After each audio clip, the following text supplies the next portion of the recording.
बरोबर. गणिताच्या पेडागॉजीमध्ये हेच महत्वाचं आहे की प्रश्न तुम्हाला समजायचे आणि ज्या काही काही थोड्या कन्सेप्ट आहेत, ठीक आहे, त्या फक्त आपण लक्षात ठेवायच्या. मुलं कशा प्रकारे गणित वगैरे सोडवतात किंवा अजून त्याच्यामध्ये एन शेपचे वगैरे प्रश्न विचारले जातात, ठीक आहे. त्यावेळेस आपण पाठीमागे जर तुम्ही जुने व्हिडिओ बघितले तर बघून घ्या, ठीक आहे. जे नवीन असतील ना तर त्यांना मी सांगेल की तुम्ही काय करायचं, जी तुम्ही बॅच घेतली पेपर 1 ची किंवा पेपर 2 ची घेतली असेल तर तिथं गणित विषय आहे आणि त्या गणित विषयामध्ये गेल्यानंतर फोल्डर आहे, गणित विषयाचं फोल्डर आहे, त्याच्यामध्ये जायचं आणि तुम्ही म्हणजे खालून 1 नंबर पासून असं जर बघितलं जाईल किंवा मधले आदले कुठले बघितले तरी चालतील. कारण आपण त्याच्यामध्ये एमसीक्यू घेतलं आणि एमसीक्यू मधून काय होतात, मल्टिपल तुमच्या कन्सेप्ट क्लिअर होतात. त्यामुळे ते थोडंसं आधीचे बघून घ्यायचे. ओके, चला क्लिअर ना. चला बघा प्रश्न वाचा की which of the following is most appropriate. बघा मोस्ट अप्रोप्राइट लक्षात ठेवायचं की सर्वात योग्य.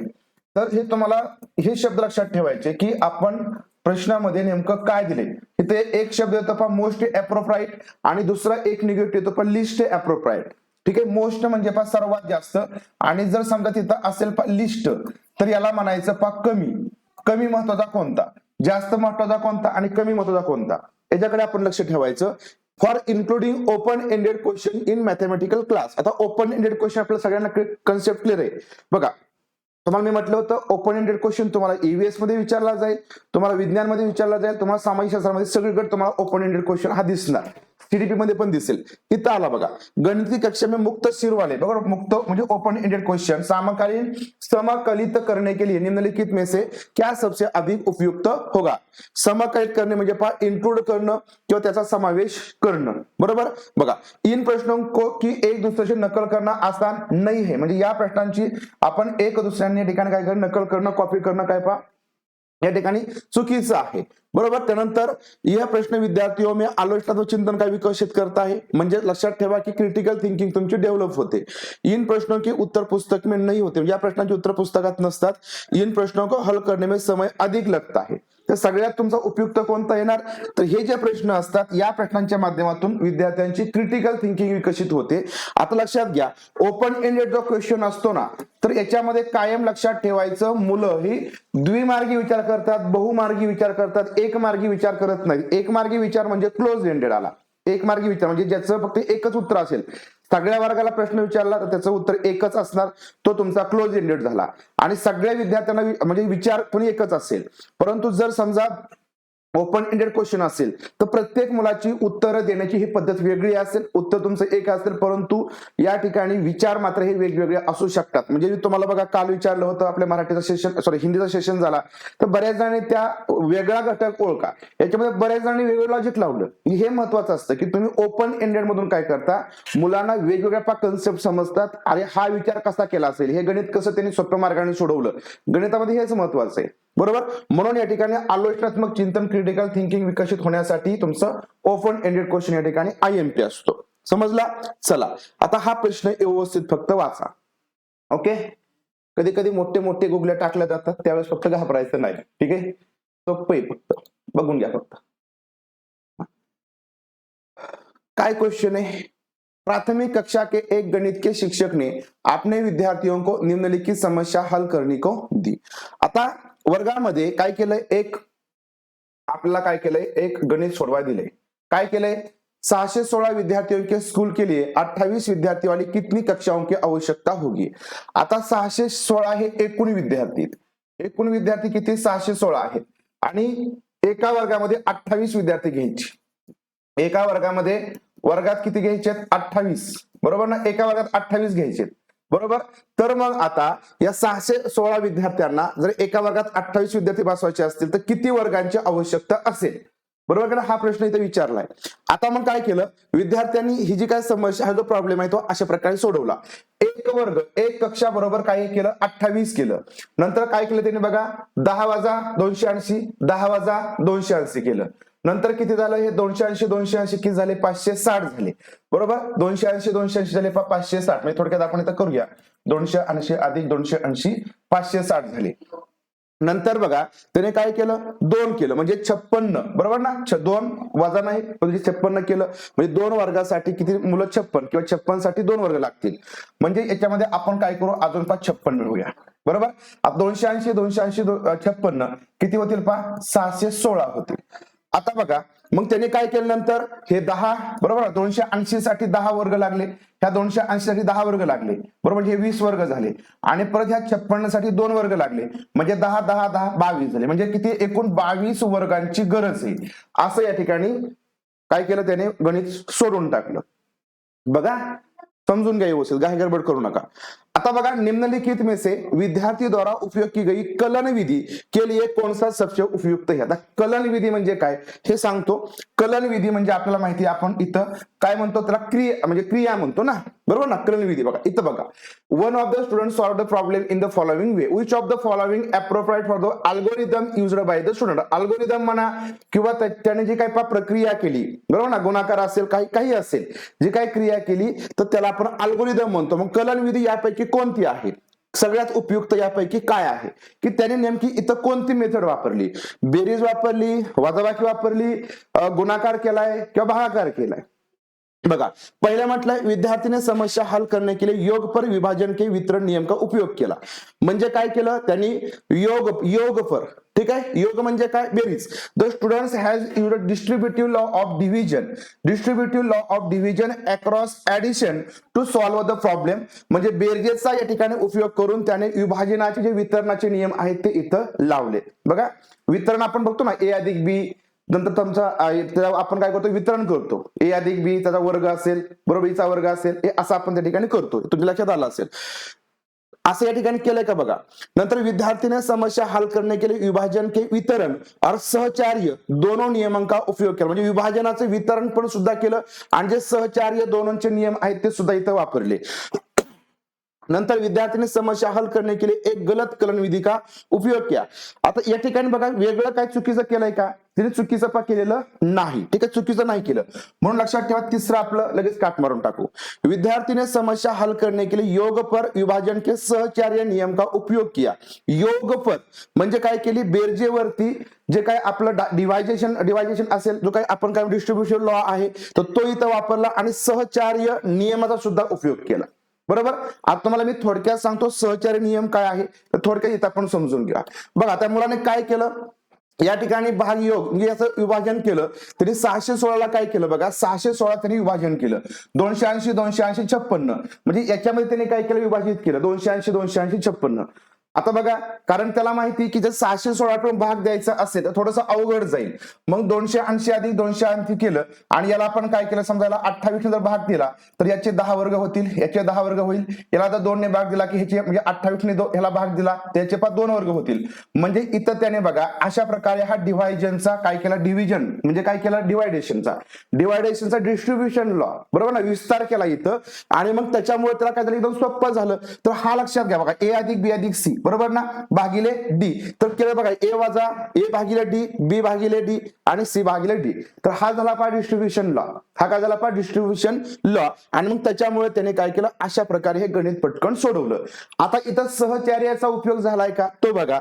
सहचार्य नेमकं काय असतं ते समजून घेऊ आपण. बघा ह्याला म्हणायचं सहचार्य म्हणजे समजा ज्यावेळेस समजा 3 संख्या असतील, ए अधिक बी अधिक सी केलं बरोबर, म्हणजे काय होणार पहा, ए अधिक बी अधिक सी. मग याच्यामध्ये तो लॉ उपयोग होतोय का, सहचार्य आपण त्याच्यामध्ये वापरतोय का, सहचार्य आपण इथं वापरत नाही बरोबर ना, आपण भाग करतोय फक्त. बघा मग इथं काय होतं, इथं गुणा केले बी लागू होतं. म्हणजे आपण ज्यावेळेस हे करतो म्हणजे गुणाकाराची क्रिया करतो त्यावेळेस इथं याचा उपयोग होईल. लेकिन विभाजन के लिए सहचार्य नियम या ठिकाणी लागू होणार नाही बरोबर ना. विद्यार्थ्याने कोई ऐशी म्हणजे आपण रिग्रुपिंग इथं केलंय का, रिग्रुपिंग कोणत्या प्रकारचं केलं नाही, त्याने एकदम साधं सोपं केलं. 280 280 आणि त्याला फक्त काय केलं, भाग दिला, एवढंच केलंय. जर रिग्रुपिंग केलं असतं तर सहचार्य तिथं लागू झालं असतं. हे रिग्रुपिंग, याला आपण काय म्हणतो, रिग्रुपिंग करणं बरोबर. जहाज सहचार्य नियम का वापर म्हणजे प्रयोग नाही होता. आता या ठिकाणी त्यांनी समूह नाहीत बदलले, नाही किसी प्रकार की री असोसिएशन केलेलं नाही. फक्त त्याने काय केलं, फक्त साधा सोपा फक्त भागाकार केला आणि ते वेगवेगळं केलं. म्हणजे फक्त वितरण केलं, म्हणजे वाटणी केली त्याने बाबा, भाग केले त्याचे आणि भाग करून त्यांनी सोप्या संख्येला त्याने काय केलं, फक्त भाग दिला.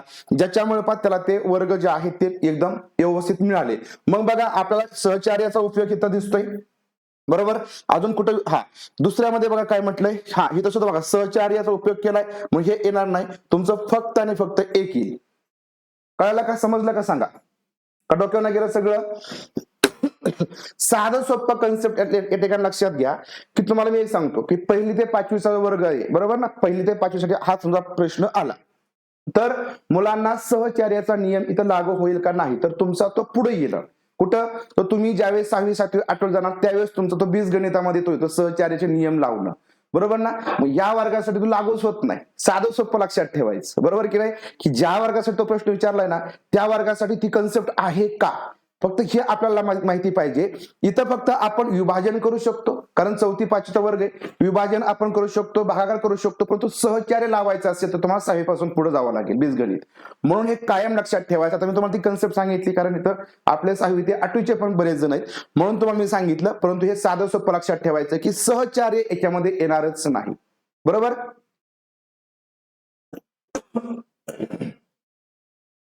बघा परत एकदा मी सांगतो, आता हे लक्षात घ्या की तुम्हाला हे गणित विचारले 616 विद्यार्थी आहेत एका वर्गामध्ये आणि 616 विद्यार्थ्यांना जर आपल्याला काय करायचं असेल की 28 वर्गामध्ये बसवायचं, सॉरी 28 विद्यार्थी वाले म्हणजे एका वर्गामध्ये 28 विद्यार्थी आपल्याला काय करायचे, डिस्ट्रीब्यूट करायचे. म्हणजे थोडक्यात बघा विद्यार्थी एकूण शाळेची पटसंख्या आहे 16 बरोबर, आणि मग 616 विद्यार्थी असतील तर एका वर्गाची कॅपॅसिटी आहे फक्त 28. तर मग 28 विद्यार्थी असणाऱ्या वर्गामध्ये हे जर 616 विद्यार्थी बसवायचे असतील तर थोडक्यात त्या 616 विद्यार्थ्यांसाठी किती वर्गची गरज असेल. बघा जर तुम्ही साधा सोपा विचार जर केला तर बघा की 616 विद्यार्थी आहेत ना, तर आपल्याला एका वर्गामध्ये 28 मुलं बसवायचे, तर आपण याच्यामध्ये काय करणार, याच्यामध्ये जर करायचं असेल तर त्या विद्यार्थ्यांनी ही क्रिया केली. आता आपण नाही केलेली क्रिया त्याने केली. त्याने काय केलं की याच्यामध्ये जे 616 आहे त्याच्यामध्ये डिस्ट्रीब्युशन केलं 280 280 आणि काय केलं 56 केलं, म्हणजे वाटणी केली.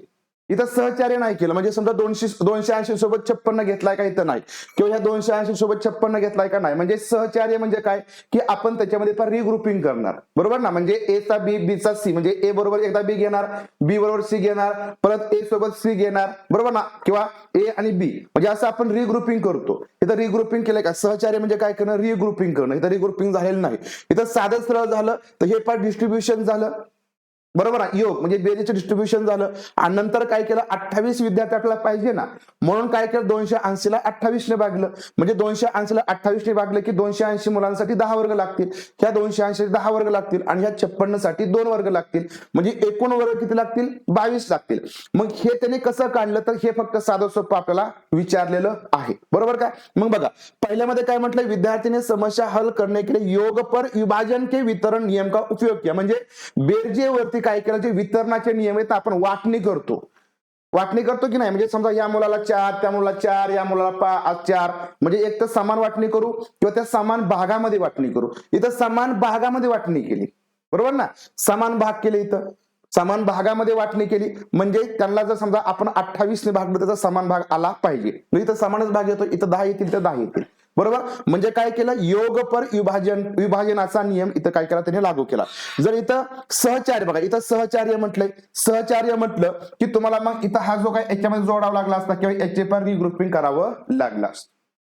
लक्षात आलं, ठीक आहे. चला जाऊ आपण पुढे जाऊया, ऑप्शन क्रमांक 1. ठीक आहे, बघा इथं आपण काय केलं, हा तुमचा फक्त एक तुमचं वितरण इथं केलं गेलं, इथं वेगळ्या प्रकारचं रिग्रुपिंग नाही झालं.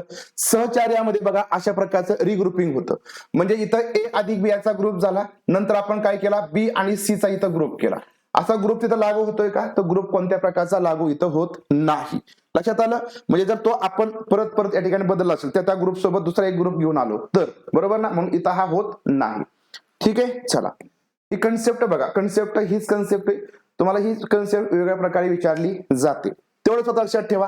आणि 1ली ते 5वीचा वर्ग असेल म्हणजे पेपर तुम्हाला 1ला हा प्रश्न जर विचारला तर सहचार्याचा नियम तिथं सहसा लागू होतच नाही किंवा तो म्हणजे कन्सेप्टच नाही त्या मुलांसाठी.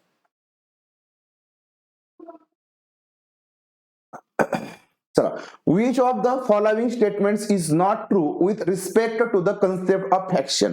आता फ्रॅक्शन म्हणजे काय, अपूर्णांक. फ्रॅक्शनला आपण काय म्हणतो, अपूर्णांक म्हणतो, आणि हिंदीमध्ये त्याला लक्षात घ्या भिन्न. ठीक आहे, भिन्न, भिन्न असं बोललं जातं हिंदीमध्ये. आता बघा काय म्हटलंय कि भिन्न की अवधारणा के संदर्भ में निम्नलिखित में से कौन सा कथन सत्य नहीं है. अवधारणा म्हणजे काय, पास संकल्पना. अवधारणा याला आपण काय म्हणतो, संकल्पना म्हणतो. आता या संकल्पनेच्या संदर्भात कोणतं विधान बरोबर नाही असं विचारलंय. हा, ऋतुजा मॅडम बरोबर. म्हणून तुम्हाला मी सांगितलं ना, मागाशी सांगितलं की सहचार्याचा नियम बीजगणितामध्ये बरोबर की नाही. म्हणजे बघा ही एकदम बेसिक आहे, बघा एकदम बेसिक आहे की सहचार्य नियम पहिली ते पाचवी लागूच नाही होणार ना. हा जर बघा हा पहिली ते पाचवीचा प्रश्न आहे. आता हे आपल्याला समजतच ना, पहिली ते पाचवीला आपण देतोय का, पण 6वी ते 8वीला तो प्रश्न जर विचारला गेला बरोबर का, मग तर ते दोन्ही पण येतील त्याच्यामध्ये. मग तसंच त्या ठिकाणी प्रश्न तयार केला जाईल.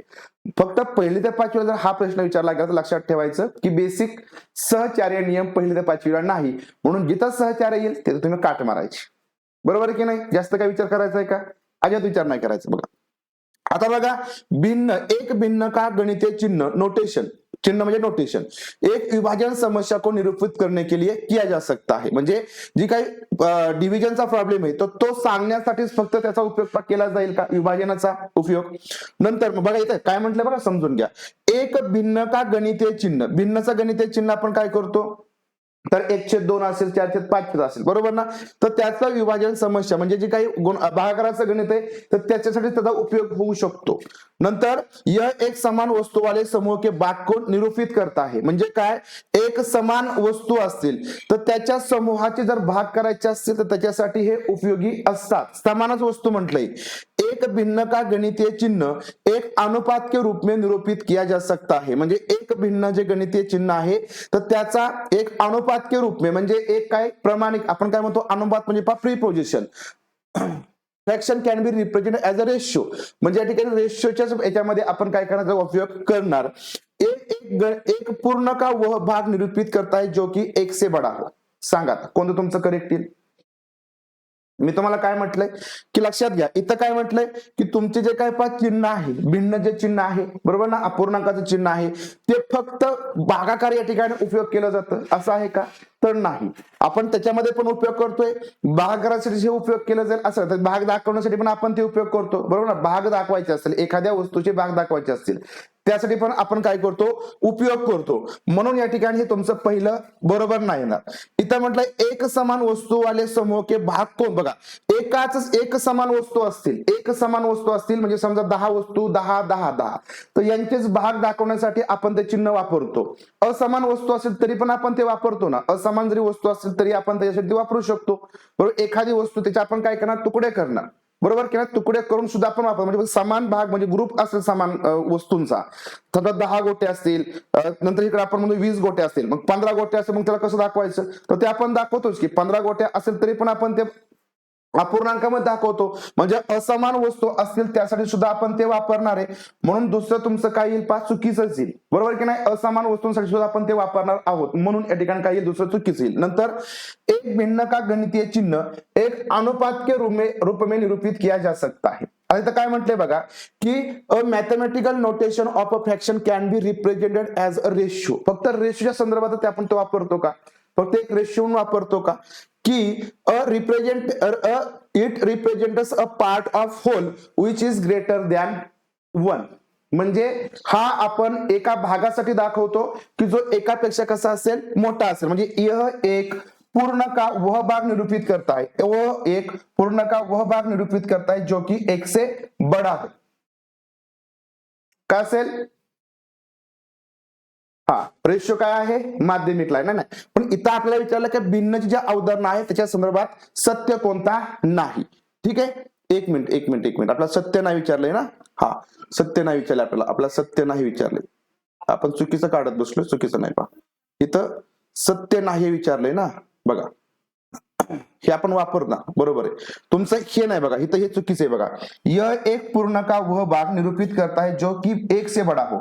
जो तुमचा जो भाग असेल ना, समजा आपले 4चे भाग आपण केले, 4चे समजा आपण 2 भाग केले, समजा काय केले म्हणजे त्याचा अर्धा केला, तर हा 1 पेक्षा मोठा कसा असेल, 1 पेक्षा मोठा नसेल ना, तो अर्धा लहानच असेल. म्हणजे हे चुकीचं येईल बघा. आपल्याला सत्य नाही विचारले बघा, आपण ते निगेटिव्ह काढत बसलोय, तर हे या ठिकाणी पहा तुमचं बरोबर नाही येणार. चुकीचं विचारलंय बरोबर, लक्षात आलं हे वाचताना लक्षात आलं की या ठिकाणी व एक का, तरी मला असं काय होतंय, एक पूर्ण का व भाग निरूपित करता जो की एक से बडा हो, बरोबर आहे. आणि मग हे तुमचं बघा भिन्नता गणितीय चिन्ह एक विभाजन समस्या को निरूपित करने के लिए किया जा सकता, हे बरोबर येईल.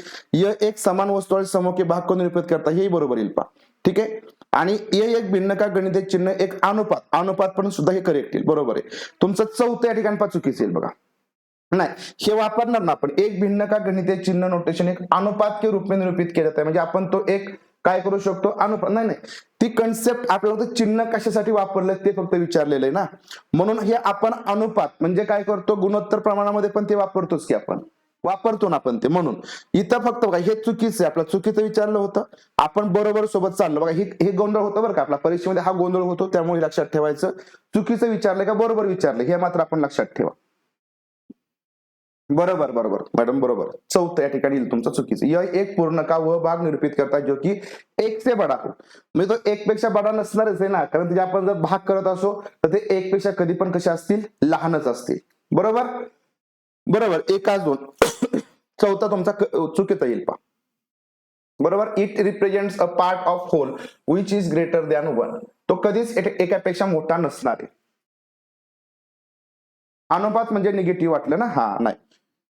म्हणजे मी इथं ह्याच्यामध्ये सत्य नाही नेमकं काय विचारलंय तर ते माझ्या लक्षात नाही आलं लगेच, म्हणजे मी त्याला गोल केलं. असं होतं बरं का, पेपरमध्ये असं होतं की आपण त्याला लक्षात ठेवतो आपण, परंतु प्रश्न ज्यावेळेस वाचतो त्यावेळेस ऑप्शन वाचताना ते लक्षात राहत नाही आपल्या, त्यामुळे कायम लक्षात ठेवायचं निगेटिव्ह विचारलंय का पॉझिटिव्ह विचारलंय. चला प्रश्न पुढचा बघा. A child solve a problem. आता बघा इथं इथं तुम्हाला मी मांडणी करून देतो.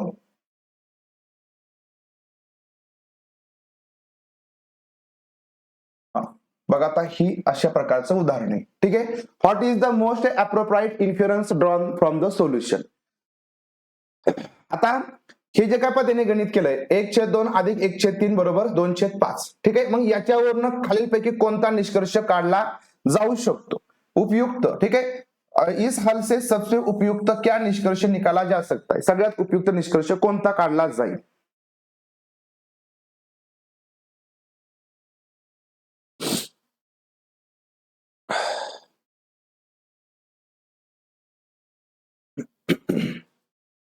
बघा, बच्चे को लघुत्तम समापवर्त लेना नहीं आता, म्हणजे त्याला एलसीएम म्हणजे त्याचा लसावी मसावी काढता येत नाही. लसावी एलसीएम म्हणजे लसावी. बरोबर, बच्चा नहीं जानता की भिन्नों को संख्या रेखा पर कैसे प्रदर्शित किया जाता है, म्हणजे संख्या रेषेवर तो कसं या ठिकाणी दाखवला जाईल हे त्याला माहिती नाही. बच्चे ने प्राकृतिक संख्याओं के जोड़ की अवधारणा को भिन्न के जोड़ तक विस्तारित किया है, म्हणजे जे प्राकृतिक संख्याची जी जोड आहे, बेरीज आहे, बेरीज आहे, त्याची जी कन्सेप्ट आहे ती त्याने काय केली, ज्या अपूर्णांकाची बेरीज आहे त्याच्यामध्ये वापर केलाय. बघा, बच्चों की संख्याओं को जोडना नहीं आता. आता मला सांगा त्याने तर बरोबर जोडलंय ना, आपण म्हणू शकतो का त्यांनी जोडलेलं नाही, त्यांनी बेरीज नाही केली, असं म्हणू शकत नाही. म्हणून तुमच्या ठिकाणी 4 चुकीचा झाला. बरोबर, की child does not know addition of numbers, त्यांनी बेरीज तर केली ना, 1 अधिक 1 2 केलं, 2 अधिक 3 5 केलं, म्हणजे बेरीज त्याला आली. त्यानंतर बघा, बच्चे ने प्राकृतिक संख्याओं के जोड़ की अवधारणा को भिन्न के जोड़ तक विस्तारित केला, म्हणजे त्याला जी काही प्राकृतिक संख्या नैसर्गिक संख्यांची बेरीज आहे ही जी कन्सेप्ट आहे ना, ती त्याने कुठं वापरली, अपूर्णांकामध्ये वापरलेली आहे. बरोबर की नाही, वापरले की नाही, तर वापरलेली आहे. म्हणून या ठिकाणी बघा ऑप्शन क्रमांक 3 इथं करेक्ट येईल. आता 2 मध्ये म्हटलं की बच्चा नहीं जानता की भिन्न को संख्या रेखा पर कैसे प्रदर्शित किया जाता है. आता त्याने तर बरोबर या ठिकाणी मांडलेलं आहे ना, म्हणजे त्याला माहिती नाही असं आहे का, तर नाही. म्हणून या ठिकाणी बघा 2 चुकीचं येईल. बच्चे के लघुत्तम समापवर्त लेना नहीं आता. आता याच्यामध्ये या ठिकाणी आपल्याला साधी सोपी जर कन्सेप्ट बघितली तर इथं लसावी मसावीचा काही संबंध येणार आहे का, नाही. म्हणून या ठिकाणी एक सुद्धा तुमचा चुकीचा येतो. तर या ठिकाणी मुलाने काय केलंय, जी नैसर्गिक संख्यांची बेरीज आहे ना, तर ती अपूर्णांकापर्यंत तो घेऊन आलाय, म्हणजे त्याला बेरीज करता येते. बरोबर ना, त्याला चुकीचं काहीच करता येत नाही, थोडक्यात तो काहीतरी करू शकतोय. म्हणून लक्षात ठेवा, child has extended the concept of addition of natural numbers to addition of fraction. Fraction पर्यंत त्याला ती कन्सेप्ट लक्षात आलेली आहे, त्याला ती माहिती आहे. करेक्ट का, समजलं सगळ्यांना. बघा, समजलं सगळ्यांना. एखादा प्रश्न असा विचारला जातो आणि सोपे प्रश्न असतात बघा, फक्त काही प्रश्न 1-2 प्रश्न असतात 15 पैकी की जे थोडेसे आपल्याला चॅलेंजिंग असतात, आणि चॅलेंजिंग प्रश्न सोडवायचं लक्षात घ्या, आपल्या बऱ्याच कन्सेप्ट क्लिअर होतात. According to NCL national education policy म्हणजे NCF 2020 आता म्हटल्या NEP 2020, mathematics and computational thinking is to be given increased in importance as, म्हणजे बघा की mathematics and computational thinking is to given, ही कशासाठी दिलंय की इन्क्रीज इम्पॉर्टन्स ॲज, म्हणजे कशासाठी, काय वाढवण्यासाठी दिलेलं आहे. राष्ट्रीय शिक्षा नीति 2020 गणित और कम्प्युटेशनल सोच के महत्व को बढ़ावा देते है, बरोबर ना, की गणित आणि जी कम्प्युटेशनल सोच आहे तर हे याला प्रोत्साहित देते की मुलांनी कम्प्युटेशनल थिंकिंग केले पाहिजे, गणित केलं पाहिजे, याला या ठिकाणी महत्व दिलेलं आहे. ते महत्व वाढवण्यासाठी प्रोत्साहित केलं जात आहे. क्योंकि मग कशासाठी, याचं कारण काय. वा वा वा, छान, मस्त. यह मानव अस्तित्व के लिए मूलभूत आहे, म्हणजे मानवाच्या अस्तित्वासाठीच हे मूलभूत आहे असं म्हटलं. तुम्ही जर कम्प्युटर सोच नाही, विचार नाही केला किंवा या ठिकाणी गणित नाही सोड, तुमचं अस्तित्व संपेल. थोडक्यात याचा अर्थ असा आहे, ये AI मशीन लर्निंग और डेटा सायन्स आदि जैसी उभरती हुई तकनीकों का आधार आहे. म्हणजे याच्या कम्प्युटर तुम्ही थिंकिंग केली, बरोबर ना, गणित केलं, याच्यामुळे तुमचा AI machine learning data science, तर याच्यासाठी हे जर तुम्हाला पुढे शिकायचं असेल, मुलांना शिकायचं असेल, तर त्यासाठी ह्या टेक्निक महत्वाच्या आहेत. यह एक शिक्षक का स्थान लेता है, म्हणजे जर समजा हे तुम्ही शिकला, एका शिक्षकाची जागा घेतली जाईल. यह स्कूल में शिकणे का सबसे कठीण, बघा सगळ्यात महत्त्वाचं बघा, कठीण तुम्हाला कुठं दिलेलं असेल ते चुकीचं आहे. कठीण आहे का शिकण्यासाठी, तर अजिबात नाही. आता शिक्षकाची ते जागा घेईल असं म्हटलेलं आहे का, तर आपल्याला राग आला पाहिजे, शिक्षकाची जागा घेताय तुम्ही, बरोबर. तर शिक्षकाची जागा या ठिकाणी कोणीच घेऊ शकत नाही. कोणतीही तुमची मशीन असू द्या, तुमचं काही असू द्या, शिक्षकाची जागा कोणीच घेणार नाही. ठीक आहे, लक्षात घ्या. त्यामुळं हे तुमचं तिसरं चौथं नाही येणार. आणि पहिलं तर तुमच्या ठिकाणी आधीच बाजूला गेलं, तर तुमचं राहिलं ऑप्शन क्रमांक 2, बरोबर. की it is a foundational involving technology like artificial intelligence, AI machine learning आणि डाटा सायन्स. तर याच्यामध्ये हे सगळ्यात महत्वाचं असतं पहा, कॉम्प्युटेशनल थिंकिंग, आणि त्याच्यामध्ये त्याला पहा महत्व दिलं गेलेलं आहे पहा. ठीक आहे देविदास सर, तुमचं 4 नाही येणार पहा. कठीण आहे का, आपल्याला बघा एक लक्षात ठेवायचं की तुम्हाला NEP असेल, NCF असेल किंवा NCERT काय म्हणतं हे समजून घ्या.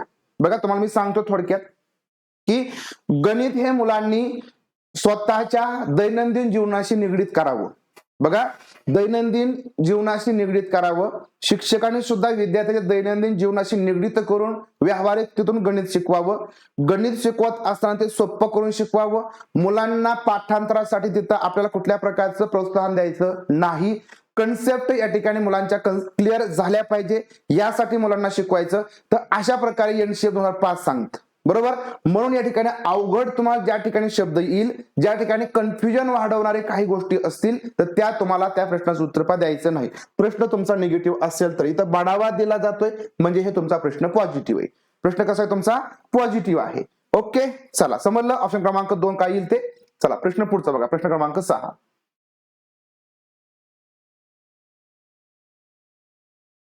ठीक आहे, होतं कधी कधी चुका होतात, चुका झाल्यानंतर आपण शिकतो, आणि एखादी चूक झाली की नाही तर ती तुमच्या कायम लक्षात राहते. त्यामुळं आपण चुकायचं, उलट मुद्दाम नाही चुकायचं, परंतु चुकलं तर आपण त्यातून फक्त लक्षात ठेवायच्या काही गोष्टी. दूसरी कक्षा के अधिकांश शिक्षार्थी 4 कॅन्डी 3 कॅन्डी जैसे 2 मात्राएं जोड़ने में सक्षम होते हैं. बघा, जे काही विद्यार्थी असतील पण 4 कांडी 3 कांडी म्हणजे काय, या ठिकाणी कॅन्डी, ठीक आहे, म्हणजे मेणबत्त्या, अशा प्रकारे त्यांची 2 मात्राएं जोड़ने में सक्षम होते हैं. ठीक आहे. Most second grades are able to add two quantities, म्हणजे काय करतात की 2-2 नंबर मध्ये या ठिकाणी ते मोजतात. 4 कॅन्डी 3 कॅन्डी, ठीक आहे. But fail asked to do 4+5 on a worksheet. परंतु त्यांना जर सांगितलं ना की या ठिकाणी एखादं आपण त्यांना वर्कशीट दिलं, त्याच्यावरती त्याला सांगितलं 4+5 हे जोडणे म्हणजे बेरीज करणे, बरोबर. हो हो, रणवीर सर सगळं घेणार आपण, काही अडचण नाही. पहा नंतर बघा, के लिए कहा जाता है अधिकांश वही शिक्षार्थी ऐसा करने में असमर्थ होते हैं. म्हणजे त्यांना सांगितलं बा 4 समजा आपण 4 ठोकळे 3 ठोकळे, तर ते मोजा म्हणलं की ते साधे सोपे मोजतात, त्यांच्या समोर असतात म्हणून. परंतु त्यांना ते जर सांगितलं, कागदावरती लिहून दिलं ना 4+5 बाबा हे तू बेरीज करायची, तर त्यांना ते जमत नाही. मग NCF 2005, मग इथे NCF आलं, अनुसार इसका क्या कारण है. NCF 2005 अनुसार याचं काय कारण असू शकतं. कुछ शिक्षार्थी गणितीय कौशल्य में कमजोर आहे, म्हणजे काही मुलं गणितीय कौशल्यामध्ये कमजोर आहेत का, तर ह्यांना हे या ठिकाणी जमतंय ना, मग त्या गणितीय कौशल्यामध्ये कमजोर आहेत असं आपण म्हणू नाही शकत. त्यांना वस्तू मोजता येत आहेत, परंतु त्यांना आपण काय म्हणू, त्याला कागदावरती येत नाही. परंतु गणितीय कौशल्य त्यांनी शिकलेलं आहे, बरोबर ना. म्हणून या ठिकाणी आपलं पहिलं चुकीचं येईल, शिक्षार्थी वास्तविक गणित सीखने में रुचि नहीं है. म्हणजे वास्तविक गणित शिकण्यासाठी रुची नसते, बघा रुची नसते हे मन लक्षात ठेवा, चुकीचे. नंतर शिक्षार्थी अमूर्त गणितीय प्रतीकों के उपयोग के लिए तैयार नहीं होते, बरोबर आहे. तर ह्या अमूर्त आहेत, बरोबर ना. हे काय आहेत, अमूर्त आहेत. आपण मुलांच्या समोर मूर्त गोष्टी दिल्यानंतर ते मुलांना पटकन येतं, त्यांना ते ऍड करता येतं, कारण मूर्त गोष्टी आहेत, बरोबर. दुसरीचे जे विद्यार्थी असतात त्या आपण कुठल्या स्टेजमध्ये म्हणणार, दुसरे विद्यार्थी आपल्या अमूर्त ह्याच्यामध्ये, मग त्यांना मूर्त वस्तू दिल्या पाहिजे, त्यांना अमूर्त विचार त्यांचा डेव्हलपच झालेला नसतो. त्याच्यामुळे मुलांना काय होतं, अमूर्त गणितीय प्रतीकांचा उपयोग करण्यासाठी ते अजून तयार झालेले नसतात. लक्षात आलं का. पियाजेचा उपयोग तुम्हाला कुठं कुठं होतं ते समजून घ्या. ठीक आहे, पियाजे बाबांना सोडायचं नाही, ठीक आहे, कारण ही मुलं दुसरीची आणि आपण मूर्त अवस्थेमध्ये आहोत, त्यामुळे अजून अमूर्तचा विचार होत नाही. शिक्षार्थियों का योग ठीक से नहीं सिखाया गया. आता असं आहे का, आपण तर चांगलं शिकवतो ना, बरोबर की नाही. मी तर चांगलं शिकवतोय. ठीक आहे, आता या ठिकाणी आपण असं म्हणायचं बाबा आम्ही चांगलं शिकवतोय, बरोबर ना, कारण प्रत्येक शिक्षक त्यांच्या परीने योग्य शिकवत असतो. फक्त काही वेळेस समजा आता ही स्टेजेस असे आहे की ज्या ठिकाणी अमूर्त विचार किंवा अमूर्त संकल्पना त्यांना समजत नसतात, म्हणून लक्षात ठेवा ऑप्शन क्रमांक 3 हे याचं करेक्ट उत्तर येणार. क्लिअर. चला बघा, तुम्हाला मी पियाजे, वॅगोस्की, कोहलबर्ग हे विसरू देणार नाही, बघा अजिबात विसरायचं नाही. ठीक आहे, त्यांच्या स्टेज सगळ्या प्रश्नावर तुम्हाला त्याचं ऍप्लिकेशन करायला लावणार आणि तुम्ही सुद्धा तेच करायचं. तुम्हाला मी वारंवार सांगेल बाबा हे वयोगट बघा, वयोगट बघा, कुठेही त्याचा उपयोग होतो. मी तुम्हाला बोललो होतो त्या दिवशी की यांचा उपयोग, वाढ विकासाचा उपयोग, वाढ विकास अवस्था बघितली आपण, तर त्याचा उपयोग सगळीकडे होणार आहे. तुम्ही ते त्यांच्या वयानुसार बघायचं. आपण म्हणतो ना की अध्यापन शास्त्र बघा, अध्यापन शास्त्राचा अभ्यासक्रमच असाही तुम्हाला मी सांगतो, बेसिक सांगतो बघा. 1ली ते 5वी जो काय पेपर 1 आहे ना, त्याच्यासाठी तुमचा 6 ते 11 हा वयोगट असतो. मग 6 ते 11 वयोगट बघा, 11 वयोगटापर्यंत आपली अमूर्त संकल्पना विकसित होत नाही. त्यामुळे अमूर्त हा प्रश्नाचं उत्तर तुमचं 1ली ते 5व्या पेपरला कधीच येऊ शकत नाही, कायम लक्षात असू द्या. नंतर 6वी ते 8वी साठी तुमचा कुठं येतो, तुमचं 13 ते 13+ येतो, बरोबर ना. सॉरी, तुमचा 11+ येणार आहे, बरोबर ना. मग तिथे तुमचे अमूर्त काय होणार, संकल्पना तुमच्या क्लिअर होतील. म्हणून त्याप्रमाणे फक्त कायम काही गोष्टी लक्षात ठेवा, ते विसरू नका. What is the most appropriate आलं, तुमचं मोस्ट अप्रोप्रिएट आलं. ठीक आहे, cognitive skill that help student to recognize and group shapes according to their attributes and properties.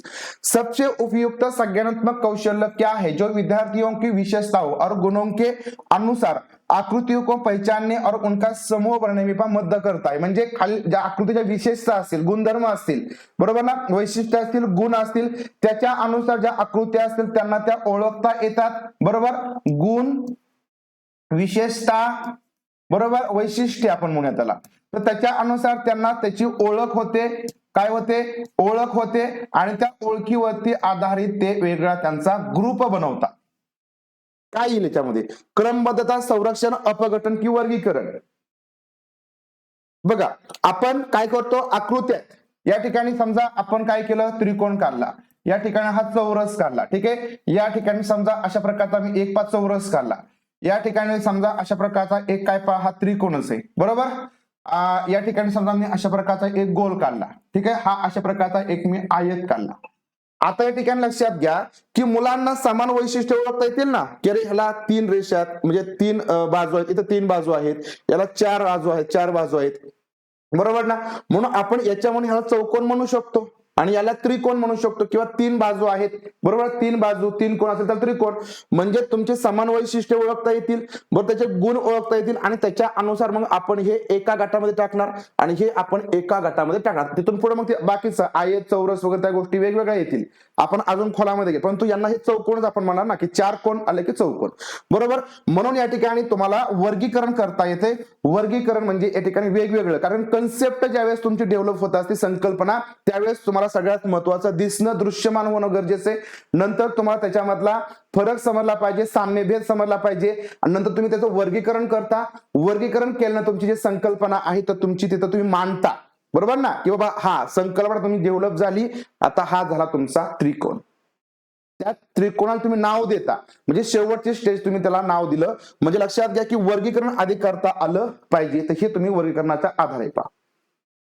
काय चौरस मस्त काढलाय का? आपण असंच काढतो. तुम्हाला समजते हो, तुम्हाला काय आता, मला काय म्हणायचं ते समजतं तुम्हाला ना, कशी आकृती काढली तुम्ही तो चौरसच म्हणून घेणार. A third standard student when asked to write 105 in numerical form, see he writes it 1005. The indicates that. आता 105 सांगितलंय, 105 सांगितलंय. आता बघा माझ्यासारखा विद्यार्थी त्यांनी 100 लिहिलं आणि 5 लिहिलं, बरोबर आहे ना? मी काय चुकलोय का इथं सांगा बरं? मी काय इथे चुकलेलो नाही. 1005 मी लिहिलेलं आहे, तर तुम्ही मला 100 आणि 5 लिहायला सांगितलं, 100 सांगितलं आणि 5 लिहायला सांगितलं, मग मी तर माझ्या मते लिहिले, तुम्ही जसं सांगितलं त्याप्रमाणे. मग सांगा आता की ही सी इज मिसयूज, ठीक आहे, म्हणजे शरारती आहे पा. शरारती आहे का तो? उसे स्थानीय मान के अवधारणा को समझने में और साहित्य की आवश्यकता आहे. त्याला स्थानिक किंमत काय शिकवली नाही, तुम्ही मला काय स्थानिक किंमत शिकवली नाही, आणि मला तुमच्या अजून मदतीची आवश्यकता आहे. व गणित शिकणे में अयोग्य. आता बघा मी गणित शिकण्यामध्ये कमजोर आहे, किंवा या ठिकाणी माझी ॲबिलिटीज नाही. विद्यार्थी शिकणे में कमजोर आहे, या ठिकाणी मी शिकण्यामध्ये कमजोर आहे. सांगा बरं.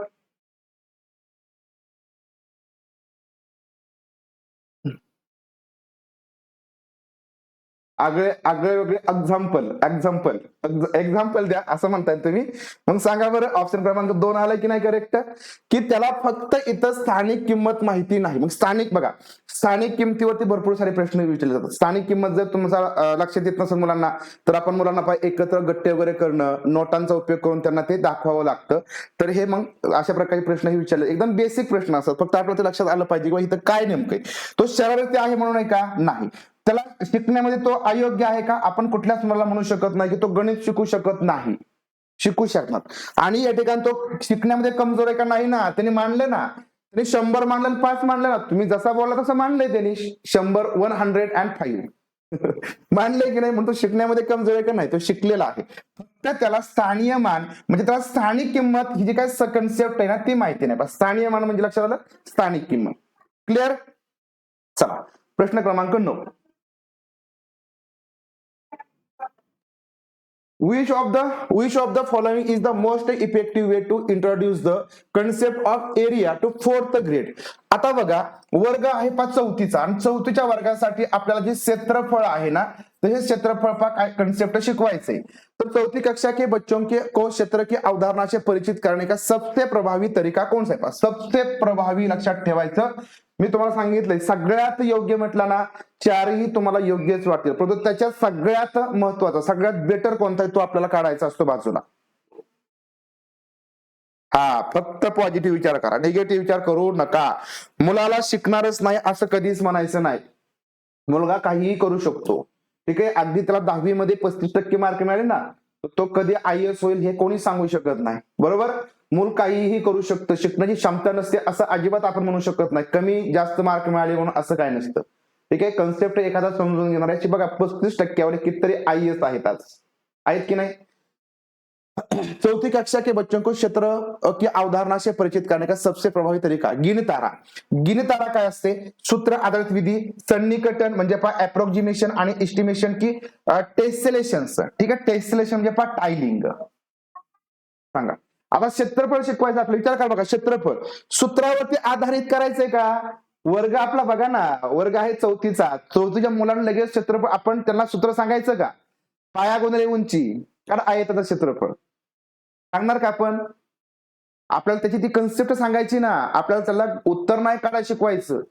लक्षात घ्या की 4थी पर्यंत 5वी पर्यंत तुम्ही त्याला त्या कन्सेप्ट सांगायच्या आहेत, त्याच्यामध्ये उत्तर त्याने अचूक काढलं पाहिजे असं बिलकुल अपेक्षित नाही. ओके. हा, टेन्शन काय आहे ना, तर तुम्हाला टेन्शन नाही देत, लगेच 1 मिनिटात सांगतो, ठीक आहे. अजिबात टेन्शन घेऊ नका. याला म्हणायचं गिनतारा. गिनतारा म्हणजे तुमच्या भाषेमध्ये याला काय म्हणता बरं? तुमच्या भाषेमध्ये त्याला आपण काय म्हणायचं, त्याला ते बेरीज वगैरे करण्यासाठी किंवा आपल्या पाठीवरती पण हे लावला मोज, काय मोज पाटी म्हणायचं ना का, सॉरी तो शब्द मला लक्षात येणार प्रॉपर, पण तो असू द्या. हे आपण काय करतो या ठिकाणी मोज संख्या म्हणण्यासाठी मनी ह्याच्यामध्ये ओढले जातात, आणि हे आपण मग काय मुलं काय करतात ते मोजतात. मग याच्या माध्यमातून आपण या ठिकाणी क्षेत्रफळ शिकू शकतो का? ही कन्सेप्ट सांगता येईल का? तर क्षेत्रफळ सांगता नाही येणार. सूत्रावरती आधारित समजा काही सूत्र असेल, बरोबर ना, आपण म्हणलं की क्षेत्रफळ सांगितलं, त्याचं सूत्र सांगा पाया गुणिले उंची, तर या ठिकाणी त्यातून लगेच ती अमूर्त गोष्ट आहे ना, पाया गुणिले उंची ही अमूर्त आहे, आपण त्याला ते मूर्त रूपात सांगितलं पाहिजे, मूर्त रूपात आणलं पाहिजे. क्षेत्रफळ नेमकं काय असतं? क्षेत्रफळ म्हणजे काय? जेवढी काय जागा व्यापेल ना, तर त्याला काय म्हणायचं? क्षेत्रफळ म्हणायचं, बरोबर. मग या ठिकाणी सूत्र आधारित लगेच नाही वापरायचं. आपण या ठिकाणी अचूकता आणि अनुमान, अचूकता आणि अनुमान काढणं ही सुद्धा काय पहा, अमूर्त गोष्टीत. अचूकता आपण अप्रॉक्सिमेशन काढतो, बरोबर ना, अनुमान काढतो, या अमूर्त गोष्टी क्षेत्रफळासाठी मुलांना ही उपयुक्त येत नसतं. तर हे झालं तुमचं टेरिलेशन किंवा टायलिंग. टायलिंग म्हणजे काय केलं आपण अशा प्रकारे, बघा हा तुमचा काय आहे, हा तुमचा आहे चौरस, बरोबर ना, किती असेल, मग त्याच्यामध्ये आपण काय केलं, अशा प्रकारच्या टायलिंग टाकलाय 1 2, मग याला आपण म्हटलं की हा एक चौरस आहे, बरोबर ना. मग किती चौरस झाले? 1 2 3 4 5 6 7 8 9 10 11 12 13 14 15, तर 15 चौरस फूट, 15 चौरस किलोमीटर काय असेल ती असेल. हा मनीपाटी, अबॅकस, हा बरोबर बरोबर बरोबर, लक्षात आलं. तर अशा प्रकारे आपण हे टायलिंग ठेवणार आणि मग त्याच्यावरनं बाबा हे किती या ठिकाणी याचं क्षेत्रफळ आहे त्याला सांगायचंच नाही, फक्त मोज म्हणायचं याला, किती बाबा हे 15 आहेत ना, मग पुढे आपण त्याला सूत्र वगैरे सांगणं त्या पुढच्या गोष्टीत. परंतु आधी याचं क्षेत्रफळ किती आहे तर त्याला आपण टायलिंग म्हणजे अशा प्रकारचे तुकडे ठेवून, मग बघा हे तुम्हाला अजून हे वेगळं थोडंसं ऍडव्हान्स लेवलचं, हे एकदम इझी, यातून तुम्हाला इथं समजलं असेल. आता आपण इथं बघा की याच्यामध्ये मग अशा प्रकारे आपण हे टायलिंग ठेवलं, बरोबर. ठीक आहे, आता हे तुम्हाला डोळं फिरत असतील बघा.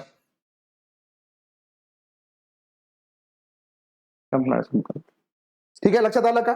याला म्हणायचं टायलिंग आणि याच्या माध्यमातून आपण त्याला क्षेत्रफळाची कन्सेप्ट समजून सांगू शकतो. तर एवढं लक्षात ठेवा, आपल्याला फक्त टेरिलेशन लक्षात आलं का, तर हे टायलिंग. ओके, तर बघा मग इथं काय विचारलंय की त्याला अवधारणा फक्त आपल्याला सांगायची आहे, आपल्याला त्याचं क्षेत्रफळ काढायला शिकवायचं नाही. ओके, म्हणून या ठिकाणी टेसेलेशन किंवा टायलिंग म्हणजे टेसेलेशन, तर ही या ठिकाणी आपल्याला मेथड वापरावी लागेल.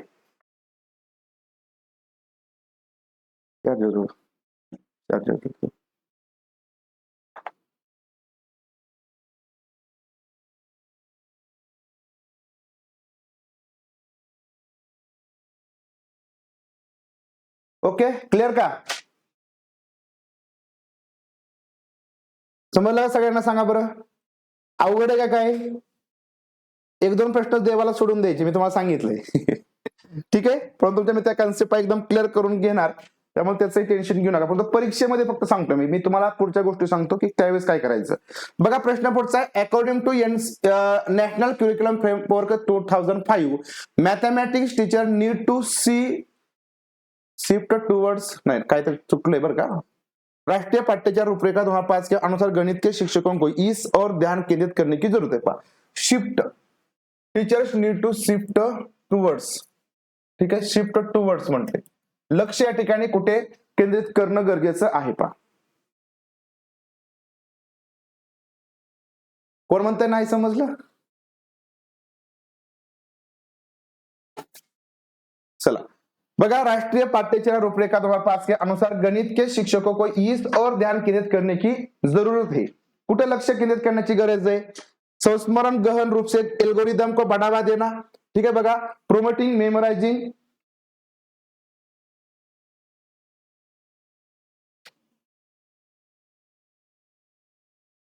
प्रोमोटिंग, बघा संस्मरण आणि गहन म्हणजे प्रोमोटिंग मेमोरायझिंग अँड रिगरस नको आपल्याला, बघा रिगरस, हा रिगरस आणि मेमोरायझिंग आपल्याला करायचंय का, तर नाही. स्मरण करायचं नाही, बरोबर ना, स्मरण आपल्याला करायचंय का, अजिबात स्मरण नाही करायचं. मॅथमॅटिकल रिझनिंग अँड लॉजिक, बरोबर, रिझनिंग आणि पण लॉजिक डेव्हलप करायची, गणितीय तर्कविचार डेव्हलप करायचा आहे, तर बरोबर, म्हणजे या ठिकाणी पहिलं तुमचं चुकीचं, दुसरं बरोबर आलं. Becoming a sole authority for right answer म्हणजे सही उत्तर केले एकमात्र अधिकारी, म्हणजे तुम्ही फक्त आणि फक्त बरोबरच उत्तर दिलं पाहिजे. यासाठी बघा, बरोबर उत्तर देणं म्हणजे आलं तुमचा एक मार्गी, तुमचं आलं क्लोज एंडेड. क्लोज एंडेड म्हणजे की तुमचा ओपन एंडेड, किंवा आपण म्हणू लॉजिकल थिंकिंग, क्रिटिकल थिंकिंग विकसित करू शकत नाही. आपल्याला क्रिटिकल थिंकिंग विकसित करण्यासाठी एकमात्र उत्तर आलं पाहिजे, तर हे आपलं चुकीचं. तुमचं फक्त आणि फक्त बी या ठिकाणी उत्तर येईल. मग बी कशामध्ये दिलंय? 2 मध्ये दिलंय पहा, फक्त आणि फक्त बी, फक्त आणि फक्त काय येणार तुमचं? बी येणार, करेक्ट. चला प्रश्न पुढचा बघा. Which of the following is list, बघा आला लिस्ट अप्रोप्रिएट, आलं लिस्ट अप्रोप्रिएट, कमी महत्वाचा. याच्यावरनं तर सगळा खेळ चालतो बरं का, पॅडागॉजीचा खेळ याच्यावरनं चालतो. कोणा चुकीच्या होतात का?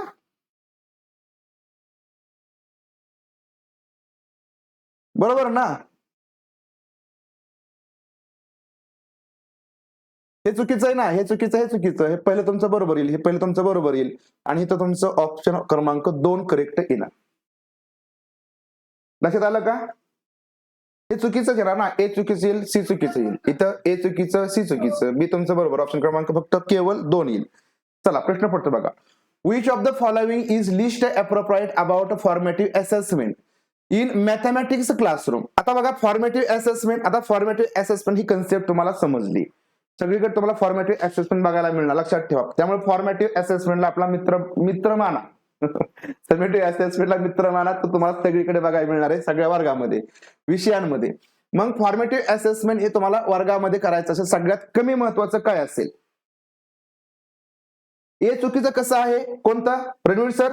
बघा ए मध्ये काय म्हटलं बघा, प्रोमोटिंग मेमोरायझेशन म्हटलंय ना, तुम्हाला स्मरणावरती तुम्हाला लक्ष केंद्रित करायचंय का? गणितामध्ये फक्त पाठांतर स्मरण याच्यावरती लक्ष केंद्रित करायचंय का? अजिबात नाही. मी तुम्हाला मगाशी सांगितलं पाठांतर नको आपल्याला, एनसीएफ 2005 अनुसार पाठांतर नको. बघा एनसीएफ 2005 ची तुम्हाला काही मूलभूत तत्व सांगतो इथं थोडक्यात. पाठांतर नको, ठीक आहे. तुमची जी परीक्षा आहे ती लवचिक पाहिजे, बरोबर. मुलांना बर्डन द्यायचं नाही, मुलांचं नॉलेज हे शाळेच्या वर्गाबाहेर घेऊन जायचं, म्हणजे मुलांना 4 भिंतीमध्ये नाही ठेवायचं, त्यांना बाहेर घेऊन जायचं, बाहेरच्या जगाशी त्यांचं नॉलेज जोडायचं, बरोबर. मग हे लक्षात ठेवायचं, पाठांतराला आपण काय केलंय, बाजूला केले, बरोबर ना. फक्त पाठ्यपुस्तक केंद्रित शिक्षण नको, शिक्षण विद्यार्थी केंद्रित पाहिजे, शिक्षक केंद्रित नको. बघा शिक्षक केंद्रित नको, पाठ्यपुस्तक केंद्रित नको, पाठांतरावरती आधारित नको, बरोबर ना. एकदम ट्रिक आपले काय म्हणू, आपले एकदम स्ट्रिक्ट परीक्षा नको, मूल्यमापन नको, लवचिक मूल्यमापन पाहिजे, विद्यार्थी केंद्रित पाहिजे, बाहेरच्या जगाशी जोडलं पाहिजे, पाठ्यपुस्तकाच्या बाहेर नॉलेज घेऊन गेलं पाहिजे, पाठांतर नको. लक्षात आलं. म्हणून या ठिकाणी तुमचं पहिलं कसं येणार, मेमोरायझेशन रिगरस म्हटलंय तर चुकीच येईल. बघा संस्मरण आणि गहन रूप से अल्गोरिदम को बढ़ावा देना, तर हे आपल्याला करायचं नाही एनसीएफ 2005 अनुसार. Okay clear. चला सांगा आता इथलं सांगा, प्रश्न क्रमांक 11चं उत्तर द्या की काय म्हटलंय की गणितीय कक्षा में निम्नलिखित में से कौन सा रचनात्मक आकलन के बारे में सबसे कम उपयुक्त है, सगळ्यात कमी उपयुक्त कोणता. बघा विद्यार्थियों की अवधारणात्मक समझ की पहचान करना, म्हणजे बघा ज्या कन्सेप्ट बेस आहेत ना तर त्याची समज आपण करून घेतली पाहिजे, म्हणजे आयडेंटिफाय स्टुडंट्स कन्सेप्च्युअल अंडरस्टँडिंग, म्हणजे मुलाला संकल्पनात्मक समज विकसित होते का, संकल्पनात्मक समज विकसित होते का, हे आपल्याला बघावं लागेल. आपण फॉर्मेटिव्ह कशामधून बघतोय, फॉर्मेटिव्ह असेसमेंटच्या माध्यमातून बघतोय, हे बरोबर आहे की नाही. मग तुमचं एक करेक्ट आलं. आता बघा मी बरोबरचा अर्थ मी इथं निगेटिव्ह काढतोय म्हणून मी बरोबर टिक करतोय, लक्षात घ्या. आता यह विद्यार्थियों की भ्रांतियों को पहचान करने में सहायता करते. भ्रांतिया म्हणजे काय, कन्फ्युजन्स, मिसकन्सेप्शन, त्याच्यामध्ये काहीतरी मिसअंडरस्टँडिंग होत असेल ते समजून घेण्यासाठी, म्हणजे ती कमतरता समजून घेण्यासाठी आपण काय करतो, मूल्यमापन करतो. म्हणजे हे तुमचं बरोबर आलं, बरोबर ना. बघा हे लक्षात ठेवा, मिसकन्सेप्शन म्हणजे भ्रांतिया. यह संचयी मूल्यांकन उपलब्ध कराता है जो कि बच्चों को श्रेणीबद्ध करने में सहायता करता है. आपल्याला श्रेणीबद्ध करायचं का मुलांना, रँकिंग करायचं का, ग्रेडिंग करायचं का, ग्रेडिंग करायचं नाही, मुलांचे गट करायचे नाहीत. म्हणून लक्षात ठेवा की जे संचयी मूल्यांकन आहे तो देतो आणि याच्यामुळे मुलांना श्रेणीबद्ध करता येईल, श्रेणीबद्ध आपल्याला करायचं नसतं म्हणून हे चुकीचं येईल. To provide for community evaluation that help the rank children, मुलांची संख्या नंबर 1 2 3 4 5 नंबर आपण मुलांचे काढत नाही, बरोबर. म्हणून या ठिकाणी पाहिजे 3 तुमचं चुकीचं येईल. निर्देशात्मक क्रियाकल्पों के दौरान विद्यार्थियों की प्रगति का जांचना, बरोबर की to take the progress of student during the instructional activity, ज्यावेळेस आपण अध्यापन करतो त्यावेळेस मुलांची प्रगती समजून घेण्यासाठी आपण फॉर्मेटिव्ह असेसमेंट करतो. क्लिअर का सगळं, सांगा. क्लिअर नसेल तर सांगा मला, आपण परत एकदा सांगू. इथे मी तुम्हाला आन्सर लिहितो, तर तुमची गपलत तुम्ही करणार, ठीक आहे. एकालाच मी आता कोण करतो, इंग्रजीला करतो किंवा इकडं खाली हिंदीला करतो, दोन्ही ठिकाणी क्लिक केलं की तुम्हाला या ठिकाणी थोडंसं कन्फ्युजन होईल, है ना राऊत मॅडम. ठीक आहे. ऑप्शन क्रमांक 3 या ठिकाणी तुमचा कमी महत्वाचा आहे, कमी महत्वाचा. चला प्रश्न क्रमांक 12. Students feel difficulty in solving division problems because. आता बघा भागाकार करत असताना मुलांना अडचणी येतात. काय येतात? विद्यार्थियों को भाग की समस्याएं हल करने में कठिनाई आती है क्योंकि काय येत असेल बाबा अडचण? विद्यार्थी भाग का चिन्ह पसंद नहीं करते, मुलांना भागाकार चिन्हच आवडत नाही. भाग की समस्याओं की दैनिक जीवन में कोई उपयोगिता नाही. बघा लक्षात घ्या, जिथं म्हटलंय ना बाबा याचा काही उपयोग नाही ते चुकीचं आहे. उपयोगच नाही असं म्हटलंय चुकीचं आहे. मुलांना ते पसंत नाही असं म्हटलंय का? मुलांना काहीच आवडत असं नाही. तर शिक्षक म्हणून आपण ते त्यांना आवडून घ्यायला आपण कुठेतरी कमी पडतो, म्हणून या ठिकाणी त्यांना ते आवडत नसतं. परंतु मुलांना ते आवडत नसतं असं नाही. मुलांना ते दैनिक उपयोगामध्ये उपयुक्तच नाही असं आहे का? तर अजिबात नाही. भाग की समस्या, बरोबर, भाग की समस्याओं को हल करने के लिए कोई अनौपचारिक कलन विधिया नहीं है. पा अनौपचारिक मेथड नाहीत का? भरपूर अनौपचारिक मेथड आहेत. भरपूर अनौपचारिक मेथड आहे. चॉकलेट द्या मुलांना, एक दोन दोन तीन तीन चॉकलेट वाटल्या, सारख्या वाटल्या, त्याच्यावरून तुम्ही खेळ घेऊन मुलांना काय करू शकता? भागाकारची कन्सेप्ट समजून सांगू शकता. अगदी अनौपचारिक पद्धतीने, अगदी खेळाच्या माध्यमातून.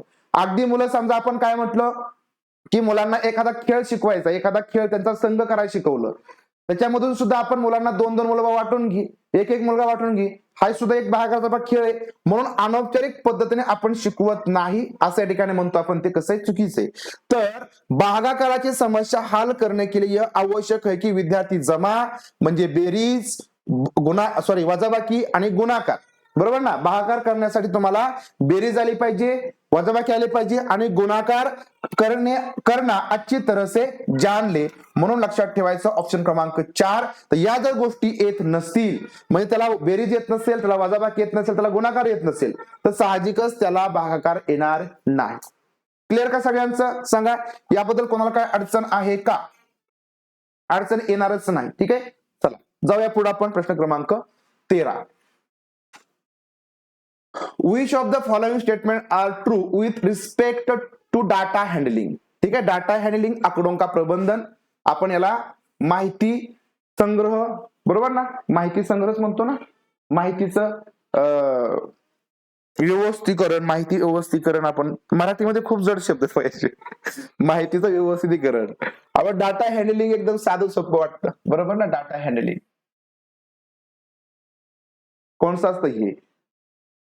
आणि एक तुम्हाला मी एक सांगतो की याचं ट्रान्सलेशन वगैरे करण्याच्या भानगडीत पडू नका बरं का, अजिबात भानगडीत पडू नका. तुम्ही जर नवीन असाल, हिंदी समजत नसेल तर टेन्शन घेऊ नका, परंतु म्हणजे सवय तशी लावू नका.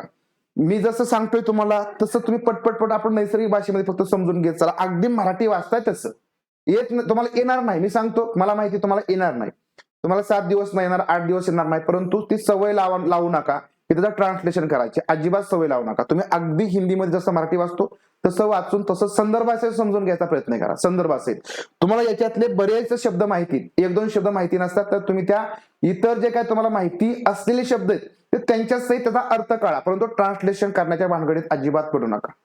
बरोबर? मराठीमध्ये एकदम बिनधास्त समजून घ्या, ते समजेल तुम्हाला. प्रश्नाच्या तुम्ही अगदी उत्तराच्या अगदी तुम्ही करेक्ट जवळ जाणार. बघा आता, आंकड़ों का प्रबंधन के संबंध में कौन सा सही है? एक दंड आलेख ऐसे आंकड़ों को प्रस्तुत करता है जो समय के साथ लगातार बदलता है. जे एक दंड आलेख आपण काढला, दंड आलेख या ठिकाणी काढला, त्याच्यामुळे काय होतं? आकडे सांगितले जातात जो या ठिकाणी समय के साथ वेळोवेळी काय होतं पा? बदलत राहतो पा. बरोबर ना? बर, नंतर एक रेखा आलेख आंकड़ों की विभिन्न श्रेणियों के बीच तुलना करके काम आता है. म्हणजे एक रेखा आलेख आहे, तर आकड्यांमध्ये काय करतो? या ठिकाणी तुलना करतो. त्यानंतर एक आयत चित्र किसी एक संपूर्ण के भिन्न भागों की तुलना करने के लिए उपयोग किया जाता है. एक आयत चित्र आहे, तर तो या ठिकाणी जो काय संपूर्ण भाग म्हणजे संपूर्ण भाग आहे आणि जे काय त्याचे अपूर्णांक आहे त्याची तुलना करण्यामध्ये मदत करतो. आंकड़ों का आलेख द्वारा प्रदर्शन समझने बहुत आसान होता है. म्हणजे जे आकडे आहेत, आंकड़ों का आलेख के द्वारा प्रदर्शन, जे आकडे जे संख्या असतील त्या आलेखाच्या माध्यमातून प्रस्तुत होतात, प्रेझेंट होतात, तर ते बहुत आसान होतं, म्हणजे समजून घेण्यासाठी तिची मदत होते. जब भी आंकड़ों का रुझान या तुलना दिखानी हो, म्हणजे ज्यावेळेस आपल्याला संख्यांची काय एखादा म्हणजे रिझल्ट दाखवायचा असेल किंवा त्याची तुलना दाखवायची असेल, तर त्यासाठी तुम्हाला ठिकाणी जी काही आपण जे मांडतो ना, मांडणी जी करतो ना, ती उपयुक्त असते. सांगा बरे कोणतं करेक्ट येईल तुमचं? मला असं वाटतं अगदी बऱ्याच जणांनी करेक्ट दिले बरं का, परंतु काहींनी थोडंसं या ठिकाणी गोंधळ म्हणजे केलाय. ठीक आहे, असो. तर बघा लक्षात घ्या की a bar graph display data that changes control, तो या ठिकाणी बदलतो का? म्हणजे तुम्ही जी काही माहिती सांगितली, जो काही डाटा तुमच्याकडे दिलाय ना, जे काही संख्या दिलेली आहेत ना, जी काही माहिती दिली ते तुम्ही मांडताना मग ती बदलेल का सांगा, बदलेल का? ती बदलणार नाही, म्हणून तुमचं पहिलं उत्तर पाच चुकीचं येईल. Line graph is use to show comparison among categories of data. म्हणजे जो लाईन ग्राफ आहे तो या ठिकाणी आपण कशासाठी वापरतो की कंपॅरिझन तुलना करण्यासाठी, जे काही कॅटेगरी असेल ती तुलना करण्यासाठी वापरतो. तर याच्यासाठी या ठिकाणी काय पाहिजे चुकीचे येईल की एक रेखा आलेख आंकड़ों की विभिन्न श्रेणियों के बीच तुलना करने के, म्हणजे जे काय संख्यांची काही विभिन्न श्रेणी आहे तर त्याच्यामध्ये पाक म्हणजे महत्वाचे असते. नंतर histogram is use to compare the parts of whole. बघा म्हणजे या ठिकाणी आपण पार्ट्स ऑफ होल म्हणजे जे पूर्ण आहे ना तर त्याचा भाग दाखवण्यासाठी आपण वापरतो का? तर नाही, बरोबर ना. म्हणजे आपल्याला फक्त डाटा हँडलिंग महत्वाचं आहे. तर आपण कशासाठी वापरत असतो तर अ ग्राफिकल रिप्रेझेंटेशन, म्हणजे ग्राफिकल मग तुमचं कोणतंही आलं, बार ग्राफ येईल, तुमचा लाईन ग्राफ येईल, तुमचा हिस्टोग्राफ येईल. मग मी तुम्हाला काय म्हटलं होतं की ज्याच्यामध्ये तुमचं सगळं त्या ठिकाणी समाविष्ट असेल. बघा तुमचा ग्राफिकल रिप्रेझेंटेशन आलं म्हणजे कोणतंही असेल ना, तुमचा बार ग्राफ असेल, लाईन ग्राफ असेल, हिस्टोग्राम काही असेल तर तुमचं या ग्राफिकल मध्ये काय होतं समाविष्ट होतं. तर हे तुम्ही कशाच्या माध्यमातून दाखवू शकता आपण, बरोबर. मग हे कशासाठी होतं की तुम्हाला जी माहिती दिलेली आहे, ही जी काही माहिती दिलेली आहे तर ती समजून घेण्यासाठी आपण ती माहिती व्यवस्थित मांडतो. त्यामुळे ती माहिती आपल्याला एका दृष्टिक्षेपामध्ये दिसते, ती समजते आणि नंतर आपण काय करतो, there is a trend or comparison to be show, आणि मग त्याची जी माहिती आहे ही माहिती समजून येते आणि त्याचा आपला काय ट्रेंड काय आहे नेमकं, त्या माहितीमध्ये नेमका काय बदल होतोय, बरोबर ना. तर तो समजून येतो आणि सगळ्यात महत्त्वाची तुलना सुद्धा आपल्याला करता येते. म्हणून लक्षात ठेवा ऑप्शन क्रमांक 4 या ठिकाणी करेक्ट येईल, कारण सगळ्यांचा समावेश तुम्हाला याच्यामध्ये होतो. ती माहिती आपण व्यवस्थित मांडतो आणि त्याच्यामुळे एका दृष्टिक्षेपामध्ये सगळी माहिती येईल आणि त्याच्यातून आपला जो रिझल्ट दाखवायचा आहे, जी काय आपल्याला तुलना करायची, बरोबर. आणि त्याच्यावरती आधारित आपण मुलांना प्रश्न विचारतो ना, किंवा कोणती समजा फुलांची संख्या, कोणत्या फुलांची संख्या जास्त आहे, किंवा समजा कोणत्या ह्याच्यामध्ये किती जास्त आहेत, कितीने कमी आहेत, हे आपण मुलांना सांगतो आणि मग ते आपण एकत्रितपणे मांडली की नाही तर ते मुलांना सोपं जातं. त्याला म्हणून डाटा हँडलिंग. करेक्ट ऑप्शन क्रमांक 4. ठीक आहे. सेकंड लास्ट क्वेश्चन आहे बघा. Which of the following is not related to Indian mathematics? ठीक आहे. Which of the following is not related to mathematics? Indian mathematics. आता या ठिकाणी बघा एखादा प्रश्न असा विचारतो, निम्नलिखित में से कौन सा भारतीय गणित संबंधित नहीं बा? भारतीय गणित से संबंधित नहीं है. चरक संहिता, सूर्य सिद्धांत, बौधायन सूर्य सिद्धांत, बौधायन बौद्ध शुल्भ आहे ना, शुल्भ एक पेरिंग मिस्टेक आहे, शुल्भ सूत्र आणि लीलावती. यापैकी कोण रिलेट करत नाही पहा. चरक संहिता नाही याच्यामध्ये. ठीक आहे. चरक संहिता तर चरक संहिता हे काय याच्यामध्ये पहा समाविष्ट होणार नाही. बाकी पहा तुमचं सूर्य सिद्धांत येईल, बुद्धायन आणि लीलावती हे तुमचं भारतीय गणिताशी संबंधित येतात. यांनी जे काही आपले वेगवेगळ्या प्रकारची पुस्तक लेखन केलं, परंतु चरक संहिता या ठिकाणी येणार नाही. ठीक आहे. ऑप्शन क्रमांक 1 कोणतं समाविष्ट नाही असं विचारलंय तर बघा याबद्दलची माहिती. चरक संहिता काय पहा, चिकित्सा विज्ञान याबद्दल या ठिकाणी त्यांनी ग्रंथ लिहिला, गणिता संदर्भात त्यांनी कुठलाही संशोधन वगैरे केलं नाही. चरक संहिता, बरोबर ना. प्राचीन भारतीय आयुर्वेद या संदर्भाचा ग्रंथ आहे. सूर्य सिद्धांत तर खगोलशास्त्र आणि गणित तर यासाठीचा हा महत्वपूर्ण ग्रंथ आहे सूर्य सिद्धांत. बौद्धायन शुल्भ सूत्राचं ज्यामिती असेल, क्षेत्रफळ असेल, पायथागोरस सिद्धांत आहे याच्याशी संबंधित. लक्षात ठेवा, ही महत्वाची माहिती लक्षात ठेवा. बौद्धायन शुल्भ सूत्र ज्यामिती, बरोबर, त्रिमिती असेल, क्षेत्रफळ असेल आणि पायथागोरस सिद्धांत आहे याच्याशी संबंधित आहे. आणि लीलावती हा भास्कराचार्य द्वारा लिहिलेला एक प्रसिद्ध गणित पुस्तक आहे. लीलावती कोणामार्फत लिहिलंय पहा, भास्कराचार्य यांच्या मार्फत पण लिहिलेलं आहे. लक्षात आलं. म्हणून पहिला या ठिकाणी पहा येणार नाही, संहिता येणार नाही. करेक्ट आहे पहा. आयुर्वेदाशी संबंधित बरोबर आहे पहा. बुरे सर करेक्ट, बरोबर. ऑप्शन क्रमांक 1 या ठिकाणी याच्याशी येत नाही. शेवटचा प्रश्न बघा.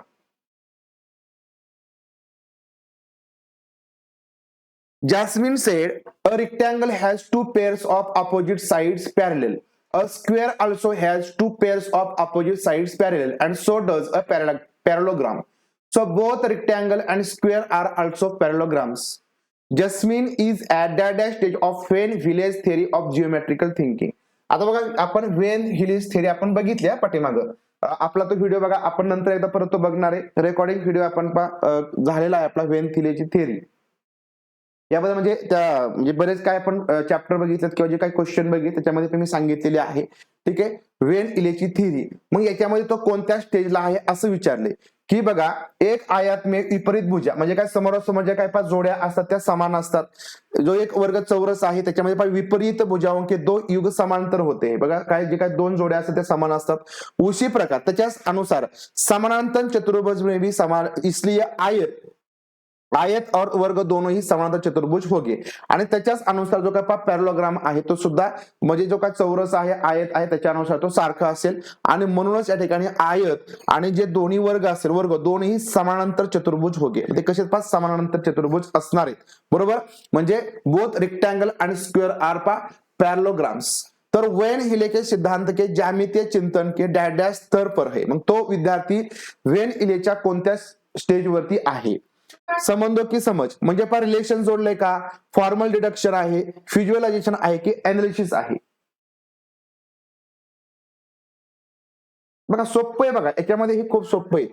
त्याने काय केलंय बघा ना, फक्त त्यांनी काय केलंय की समजा बघा आयताच्या समोरासमोरच्या बाजू सारख्या तसंच या ठिकाणी त्यांनी चौरसाच्या काय केलं ज्याचा बाजू आहे त्या सारख्यात हे काढलं आणि मग ह्या दोघांवरनं काय केलं पॅरलोग्राम मध्ये सुद्धा तसंच होतं असं त्यांनी काढलं. म्हणजे या ठिकाणी त्याने संबंध लावलाय ना.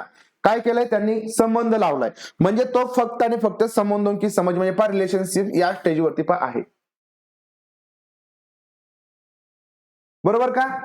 संबंध फक्त संबंधों की समज म्हणजे जे रिलेशनशिप्स आहे तर याच स्टेजवरती आहे. तो एकमेकांशी संबंध लावतोय मागचा संबंध पुढच्याशी आणि मग त्या दोघांचा संबंध तिसऱ्याशी लावला जातोय आणि त्याच्यावरनं तो मग वर्गीकरण करणं वगैरे या गोष्टी करेल आणि मग तो मग पुढच्या स्टेजवर पहा.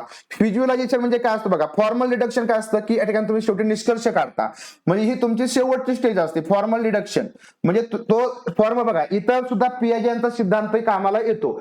फॉर्मल डिडक्शन तुम्ही कुठं करणार आहे, तुम्ही निगमनात्मक तर्क कुठं करणार आहे की ज्या वेळेस तुम्ही एकदम वरच्या लेवलला असला म्हणजे 13+ वयोगट तुमचा असेल त्यावेळेस तुमचं फॉर्मल डिडक्शन होईल. बरोबर म्हणजे तुम्ही काय करणार अमूर्त गोष्टी त्याच्यावरून तुम्ही निष्कर्ष काढणार. म्हणून या ठिकाणी तुमचा हा जो वर्ग आहे आपण म्हणू की हा तुमचा 4थी ते 1ली ते 5वीचा वर्ग आहे त्यामुळे फॉर्मल डिडक्शन होणार नाही. हा इथं व्हिज्युअलायझेशन होईल. व्हिज्युअलायझेशन कसं असतं तर याचा आपण म्हणतो समजा एखादा समोसा आहे. आता हा समोसा आहे ठीक आहे. आता समोसा आहे आता दिसतोय का तुम्हाला बघा समोसा. याच्यामध्ये त्याने बघितलं की याच्यामध्ये हा त्रिकोण आहे पहा ठीक आहे. नंतर बघा एखादी अशा प्रकारची चॉकलेट आहे. बरोबर चॉकलेट आहे. आता चॉकलेट थोडीशी मला हे करायला लागेल तुम्ही म्हणणार नाही सर हा गोलच तुम्ही काढलाय ठीक आहे कारण चॉकलेट काय अशी नसते. आता आपण समोसा म्हणू शकतो परंतु अशा प्रकारची काय चॉकलेट आहे. तर याच्यामध्ये आपण काय करू आयत आहे असं ठिकाण तो म्हणेल. म्हणजे जे जे काय वस्तू तो बघेल त्याच्यामध्ये तो जर आकृती शोधत असेल तर त्याला म्हणायचं व्हिज्युअलायझेशन. तर ही पहिली स्टेज असते. व्हिज्युअलायझेशन पहिली स्टेज असते. आणि अनालिसिस काय असणार आहे तुमचं डिडक्शनच्या आधी अनालिसिस म्हणजे तुम्ही वर्गीकरण केलं तुम्ही सहसंबंध लावला नंतर वर्ग बघा तुम्ही काय केलं संबंध लावला नंतर तुम्ही काय करणार वर्गीकरण करणार. वर्गीकरण केल्यानंतर तुम्ही विश्लेषण करणार. विश्लेषण केल्यानंतर तुम्ही तर्क वगैरे लावायला शिकणार. या पुढच्या स्टेप आहेत ठीक आहे. म्हणून या ठिकाणी तो फक्त या स्टेजवरती आहे संबंधों की समजवरती डोक्यावर गेलं का. आपण बघितलं ना मॅडम हे तुम्ही बघितलंय की आपण हे घेतलेलं आहे ठीक आहे. आणि आपण बघणार आहे परत नवीन लोकांनी असं काही वाटून घेऊ नका टेन्शन घेऊ नका. फक्त पाठीमागचे गणित तुम्हाला त्यामुळे म्हणलं की बघा आपण हे सगळे सिद्धांत 1 बाय 1 बघणार आहे एकदा परत एकदा त्यामुळे सगळं तुमचं क्लिअर होईल. फक्त लक्षात घ्या की इथं बघा साधं सोपं आहे. जरी तुम्ही एखादं नाही बघितलं तरी सुद्धा इथे तुमच्या लक्षात येते की समजा आयताचा संदर्भ त्यांनी वर्गासोबत चौरसोबत लावला आणि मग त्याच्यानंतर त्यांनी जे काही समानांतर चतुर्भुज आहे समानांतर चतुर्भुज आहे तर याच्याशी या दोघांचा संदर्भ लावला म्हणजे संबंध म्हणजे रिलेशन जोडलंय. म्हणून लक्षात ठेवायचं संबंधों की समज याची पण झालेली आहे